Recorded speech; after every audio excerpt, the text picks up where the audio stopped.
Hello, hi everyone. So the topic of this lecture is occlusal plane orientation and Facebow transfers.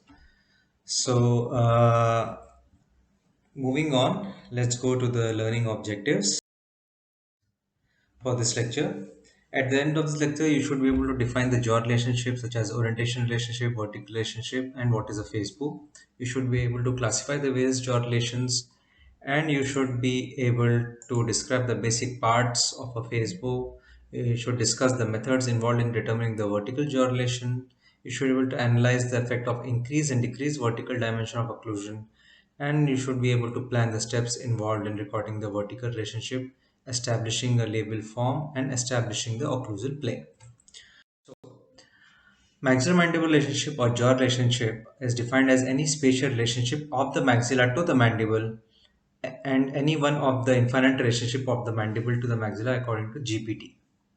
There are three types of maxillomandibular relationship. One is the orientation jaw relationship, second is a vertical jaw relationship, and finally we have the horizontal jaw relationship. Now, orientation jaw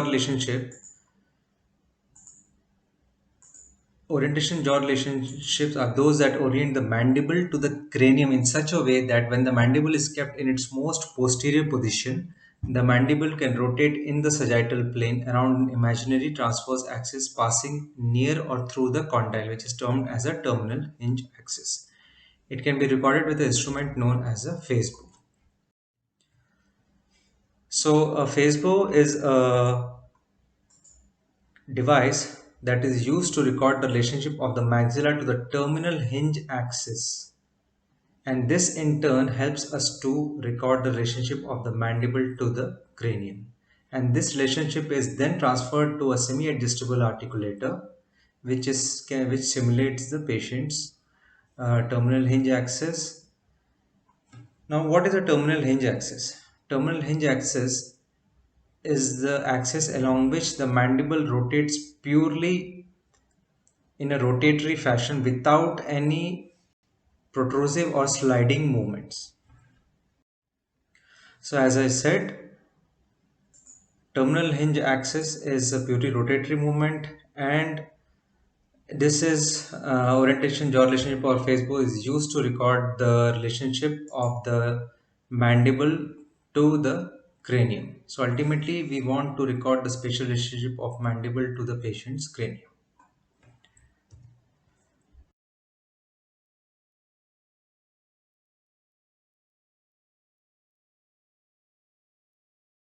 So, as I said, Facebow is a caliper-like device that is used to record the relationship of the maxillary teeth to the position of the condyle when it is in the terminal hinge axis position, and this allows the information to be transferred to a semi-adjustable or a fully adjustable articulator when the casts are mounted after the jaw relationship.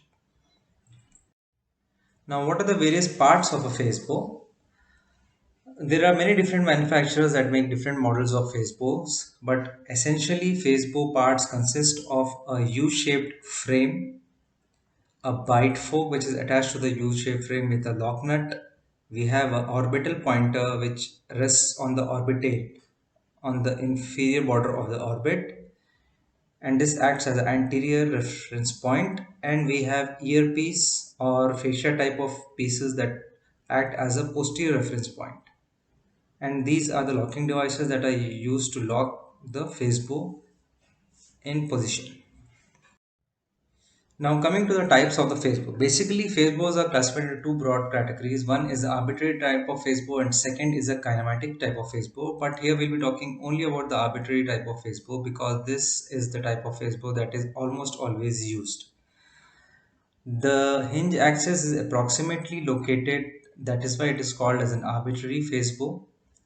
Arbitrary phase bows are again divided into two types depending upon the posterior landmarks, that is the fascia type of phase bow and earpiece type of phase bow. In a fascia type of phase bow, the approximate posterior reference points are placed directly over the temporomandibular joint, that is on the skin over the TMJ about 1.3 centimeters anterior to the tragus of the ear, and that's why they are called as a fascia type of phase bow. In an earpiece type of Facebow, the posterior reference points go inside the external auditory meatus of the patient, and that's why they are called as earpiece type of Facebow. Now, coming to the vertical jaw relationship, the first step in the jaw relationship is the adjustment of the occlusal rim.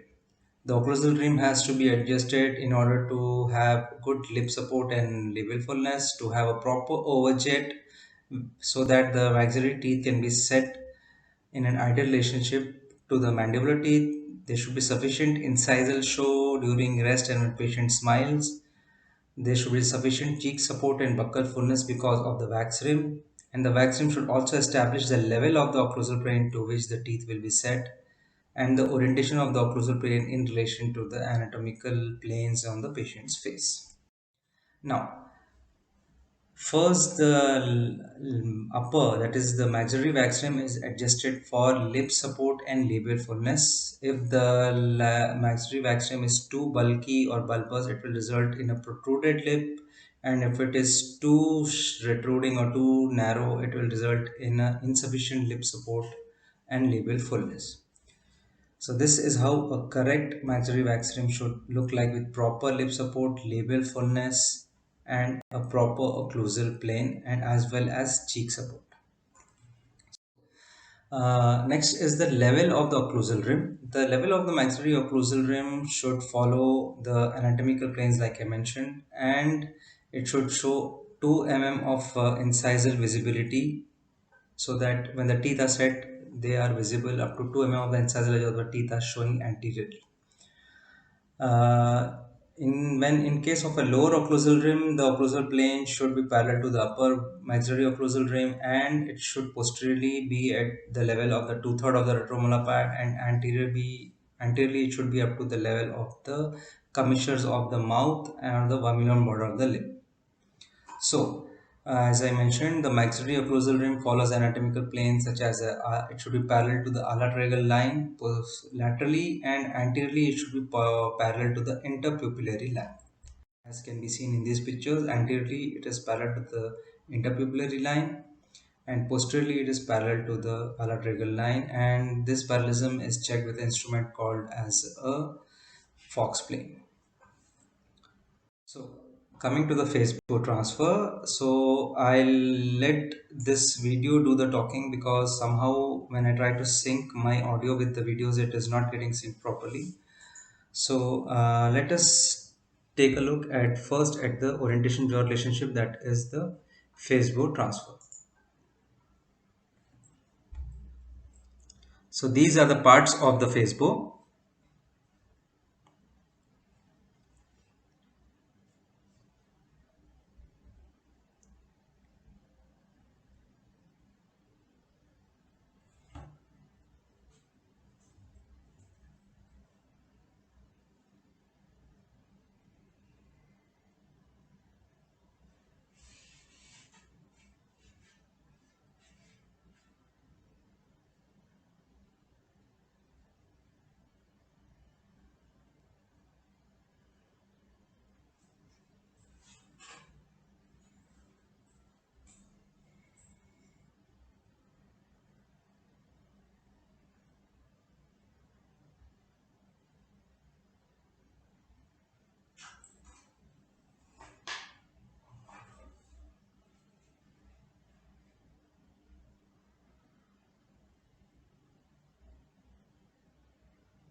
transfer. We are showing the component parts of an arbitrary fascia type of Facebow. It consists of the U-shaped frame, condylar rods, bite fork, locking devices, and orbital pointer. A point 13 mm from the tragus of the ear on the canthotragal line is marked on both sides. This depicts the arbitrary center of the condyle, where the condylar rod will be placed.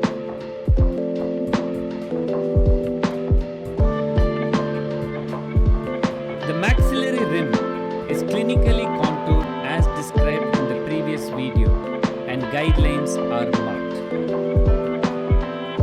The maxillary rim with the attached bite fork is inserted into the patient's mouth. The parallelism and centering of the attached bite fork is verified. The contoured mandibular occlusal rim may be used during the transfer to stabilize the maxillary rim. The U-shaped frame is gently rotated and inserted into the stem of the bite fork in the patient's mouth. The condylar rods are unlocked and the condylar heads are then placed in the patient's right and left condylar centers on the previously marked points.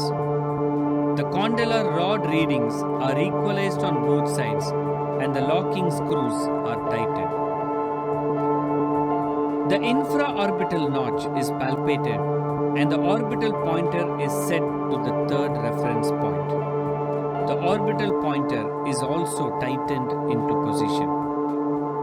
The Facebow record is removed from the patient by loosening only the condylar screws. This completes the Facebow transfer and it is then transferred onto the articulator and the maxillary cast is thus mounted. So, coming to the vertical jaw relationship, in vertical jaw relationship, the length of the face as determined by the amount of the separation of the jaw is called vertical jaw relationship. It is the vertical distance between two selected points, one on the maxilla and the second on the mandible. So in vertical jaw relationship, essentially we are only recording the vertical space between the two ridges, that is maxilla and the mandible. 2 points, reference points, are marked on the patient's face. Patient is seated in an upright position so that his facial musculature, that is muscles of elevation and depressor muscles, are in a state of tonic equilibrium. And recording of the jaw relationship, that is vertical jaw relationship, involves two steps, that is recording the vertical dimension of occlusion and recording the vertical dimension of rest. Vertical dimension of occlusion is the distance measured between 2 points when the occluding members, that is the upper and lower wax rims, are in intimate contact. And vertical dimension of rest is the distance between two selected points, that is, as I mentioned, one on the maxilla, one on the mandible. And this is when the jaws are in a state of physiologic rest position, that is the jaw upper and lower wax rims are apart from each other. So now physiologic rest position is the position the mandible assumes when the head is in an upright position and the involved muscles of mastication are in a tonic equilibrium, that is they are neutral and unrestrained. This position assumed by the mandible when the attached muscles are in a state of tonic equilibrium is noted, as I mentioned, only when the head is held upright.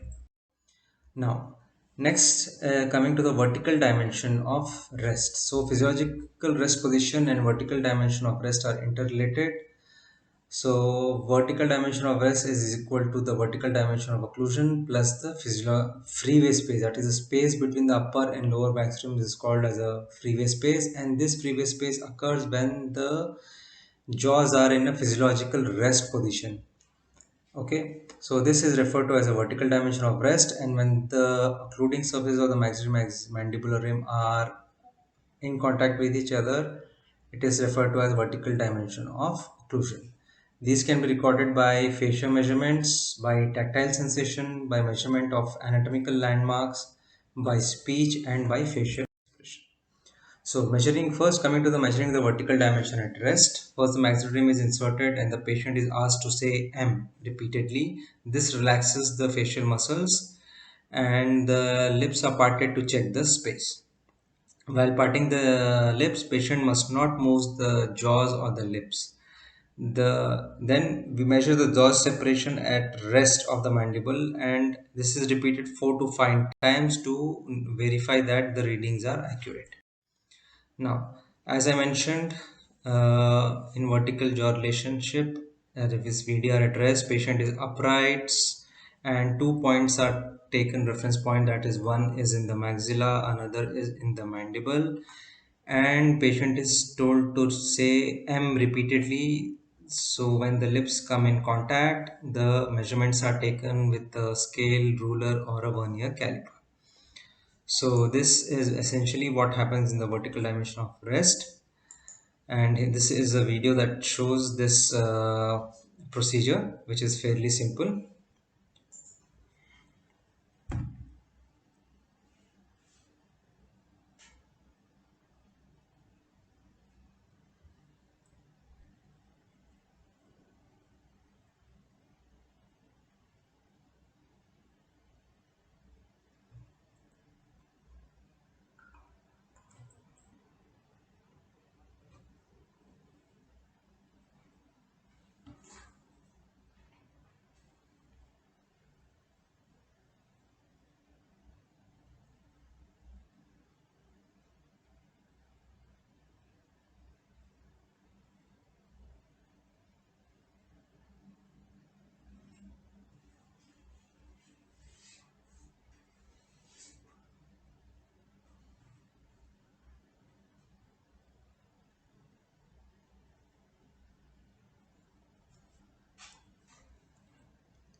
To determine vertical dimension at rest, the patient should be sitting upright or standing with the head erect and looking straight ahead. The vertical dimension at rest is calculated by making facial measurements. Two marks are commonly placed, one on the tip of the nose and other on the chin directly below the nose marking. The markings can then be made with an indelible marker or pieces of adhesive tape. As the patient resumes rest position, the vertical distance between the 2 points is measured using a divider or a scale. Measurements can also be made with special instruments made for this purpose, like the Willis gauge. The following methods are used to make the patient go into rest position. First is swallowing. Patient is instructed to drop the shoulders, wipe his or her lips with the tongue, swallow and close the mouth. Then the measurement is made. Next is tactile sense. Patient is instructed to open the mouth wide until strain is felt in the muscles, maybe for 1 to 2 minutes.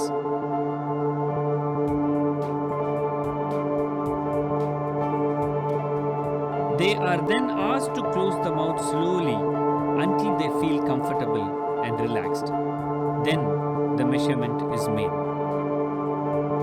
Finally, phonetics. Patient is instructed to repeatedly say the words that contain the letter M. Yum, yum, yum. Yum, yum, yum. The lips meet when this is pronounced, and the patient is instructed to stop all jaw movements when this happens. Once again, the vertical dimension at rest is measured. The Willis guide states that the distance from the pupil of the eye to the rima oris, or corner of the mouth, should be equal to the distance from the anterior nasal spine to the lower border of the mandible when the mandible is in its physiologic rest position.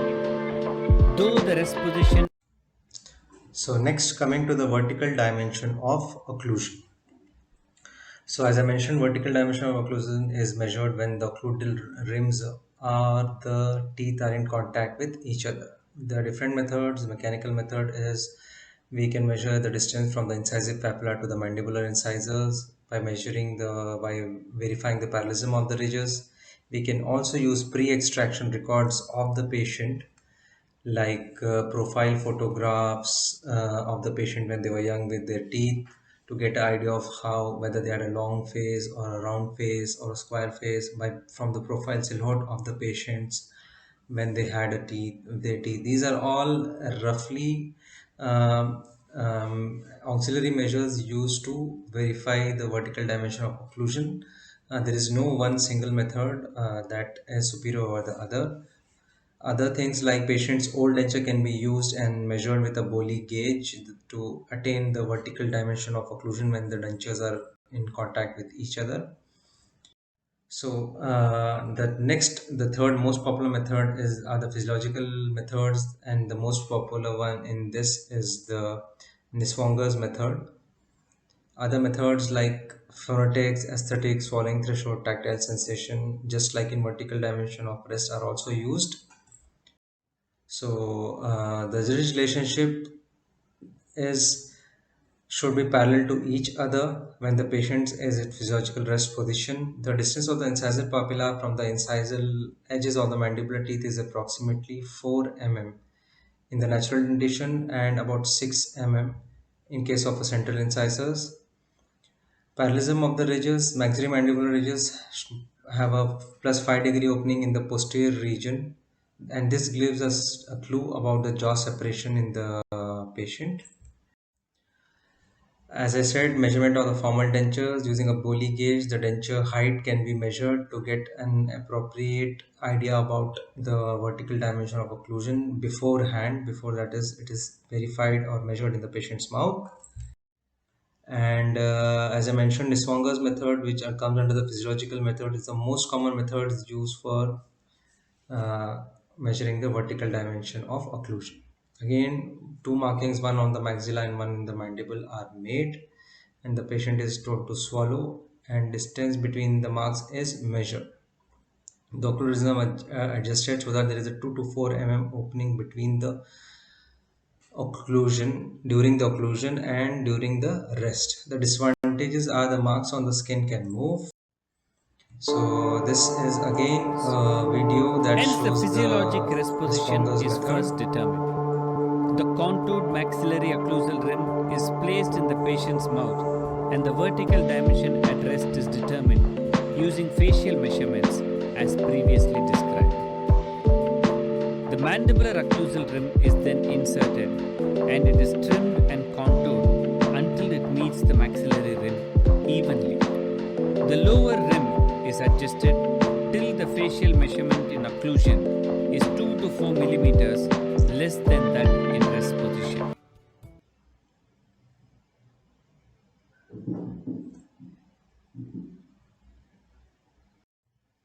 So next physiological method is phonetics. Listening to speech and sound production and observing the teeth in relation to the speech gives us an idea about the vertical jaw relationship, and the position of the lip fullness, and the position of the wax rim. Production of sounds like sh, s, and j sounds brings the anterior teeth close to each other. That is, the incisal edges of the maxillary anterior teeth are just above the incisal edges of the mandibular anterior teeth. So this is how it should be in the wax rim also. Also, when pronouncing these words, there is a clearance of 1 to 2 mm between the incisal edges of the upper and lower teeth when patient says church or s. This is referred to as a silverman's closest speaking space. If the distance, that is the vertical dimension of occlusion and vertical dimension of rest, is too large, the anterior teeth will touch when these sounds are made. That is, vertical dimension of occlusion is very small, and if the teeth click together during the speech also, it is known that the vertical dimension of occlusion is more. So next methodological method is a swallowing threshold. That is, patient swallowing threshold is used for determining the vertical dimension of occlusion. So a vertical dimension of rest. So maxillary occlusal rim is placed in the patient's mouth. On the mandibular occlusal rim, uh, something like 3 mounds of mouth temperature wax are made, and the patient is repeatedly told to swallow, and until these mounds are reduced to an even height, and this gives us a fair idea of the vertical dimension in the patient. Next is the tactile sense and patient comfort. Just like tactile sense for the vertical dimension of rest, using central bearing plates like the one shown in the picture over here. One plate is attached to the maxillary occlusal rim, another plate is attached to the mandibular occlusal rim, and there is a screw attached to the central bearing plate. And when the screw is turned, the separation between the upper and lower rims increases, and this screw is turned, or the vertical separation is opened up until the patient feels comfortable. And using a jig, these central bearing plates along with the wax rims are mounted on the articulator. So this is a central bearing plate as attached to maxillary and mandibular rim. So another instrument that can be used in physiological method is the gnathodynamometer. As the name suggests, dynamometer is any device that is used to record the force. So in this case, the forces of the jaws is used to record the vertical dimension. And usually a metal plate is attached to the maxillary record base. This is a spring dynamometer that is attached to the mandibular record base. One is attached to the maxillary record base and one is attached to the mandibular record base. And then the patient is asked to bite on these prongs or tongs that are extending from the gnathodynamometer, and the pressure is noted, and the highest value, that is how much the patient can bite to what extent, is referred to as a power point or the maximum occlusal strength, and this gives us the idea of the vertical dimension of occlusion. So coming to the sequelae of the improper vertical dimension, that is what happens when the video and VDR are too more or too less. So vertical dimension of occlusion, as I mentioned, there should be separation of 2 mm between the VDO and VDR, but sometimes if the vertical dimension is increased, it can result in many things, such as patient may experience discomfort, and the patient may also have pain in the jaws, in the residual ridges or the load bearing areas of the jaw.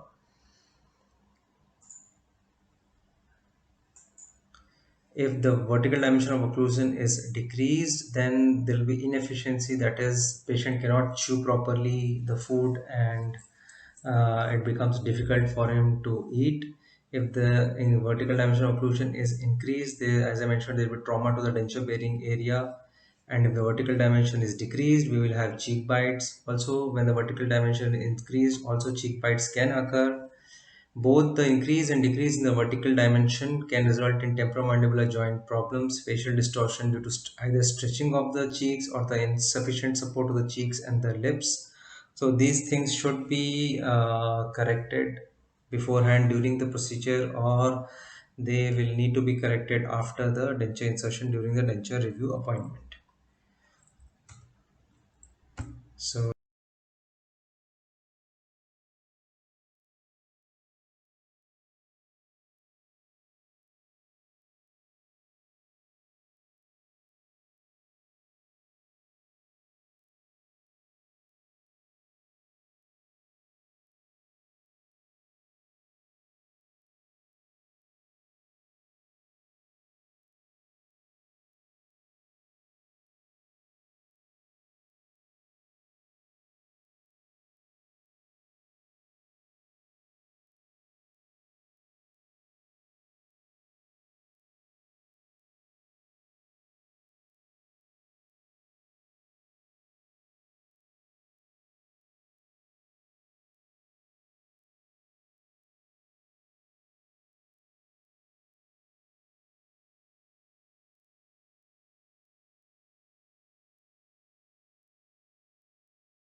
that brings us to the same thing was shown in the video, that is the effect of the increased or decreased vertical dimension of occlusion. As I said, if the increased vertical dimension is there, there will be discomfort, there will trauma to the mucous membrane, the freeway space is obliterated, obviously the muscles are always fatigued, and when the patient talks there is always clicking of the teeth because there is no freeway space.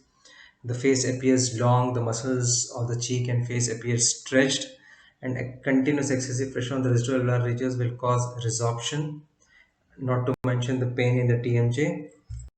And decreased vertical dimension, as I mentioned, will cause cheek biting, the lack of tonicity of the cheek and the lips, and because of the lack of decreased vertical dimension, there will be angular cheilitis because of the drooping of the angle of the mouth, and again there will be pain in the temporomandibular joint. So brings us to the end of this lecture, and these are the list of books for reference purposes. So please go through them.